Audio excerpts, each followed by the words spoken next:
Middle East. Israel has a new Prime Minister. Ehud Barak has been sworn in, along with members of his coalition government. And the new men at the top immediately injected momentum into the Middle East peace process by announcing that he'll meet the Palestinian President Yasser Arafat on Monday.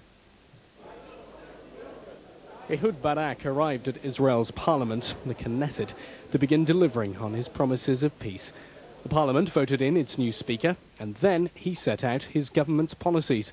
The most important, a secure and peaceful Israel. Barak's already arranged to meet Yasser Arafat on Monday, followed up by meetings with other Arab leaders. And his new minister, Shimon Peres, has been at talks in Egypt. Peres was the architect of the original peace process during his time as premier. His inclusion in the new government is a good signal to Israel's neighbors.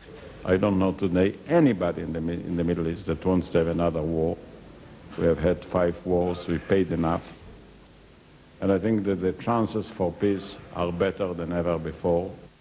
Some Palestinians say those chances depend on Israel handing over land to them. But for Barak, that isn't an easy option. Some members of his 7-party coalition wouldn't stand for it.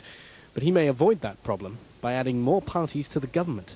We know for a fact he's going to expand the cabinet from 18 to 24 seats in the next few days to take account of the various groupings, but he's even looking further to make it possibly even a national unity government. Barak won't sacrifice Israel's security and says he will protect it from attack. But he's also committed to peace, and by this evening he'll be putting that commitment into practice. Rob Smith, Sky News. Well, joining us now live from Jerusalem is Sher. He was one of 2 senior lawyers in charge of Ehud Barak's coalition agreement and has been a close advisor to the new Prime Minister since 1975. Good evening to you, sir. Good evening, sir. Now, you were behind the negotiations towards the new government. Why did it take so long? It seemed to drag on for weeks before he got a coalition. Well, first of all, you've got to know that under Israeli law, we have 45 days before presenting a new government in Israel. It took so long because Barak had in mind to try and form a very large coalition in a very segmented, fractional Knesset parliament with 6 or 7 coalition members, and negotiations, as you know, usually take time. Now, he spent much of his life in an army uniform, and you've known him for 25 years. Is he, for you, a peacemaker by instinct? Well, he sure is a peacemaker, and he made it very clear. I come right now from the Knesset, where he has given his opening speech, and Ehud Barak made it very, very clear by calling upon all the leaders in the region that he is going ahead for peace.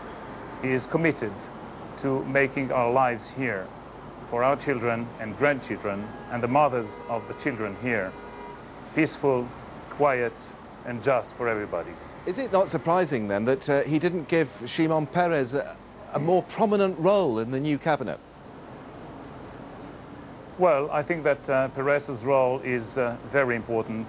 He will be taking care of the regional problems here, of building new confidence and new economic zones, a new economic relationship in the whole region. I think that this role is a very central role in the new government that has been presented just a couple of minutes ago. Well, we've heard that there's a planned meeting with Yasser Arafat on Monday. What will the essential message be? Well, I believe it would be a message of rebuilding, re-establishing confidence between the parties after quite a long period of, let's say, problematic relationship between Israel and the sure, Palestinian Authority. But on top of those fine and laudable sentiments, anything concrete, anything substantive in the way of concessions to the Arabs?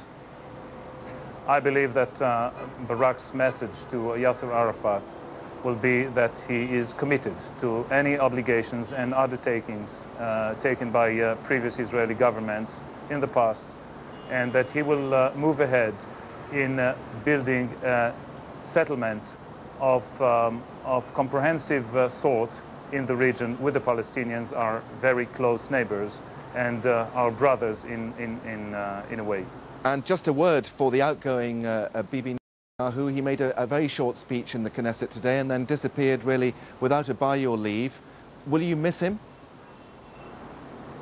Well, personally, not really, but he was a prime minister in this country, and he did a lot for the country. He committed himself to his beliefs, and I think that his role in the post of prime minister has ended as it has. I think that we will see him in the future, maybe not in the very near future, back in politics in Israel. We'll look out for that. Thanks very much for your time, Gilad, Sher, and good luck with your very delicate negotiations over the coming months. Thank you. Thank you very much. You're welcome.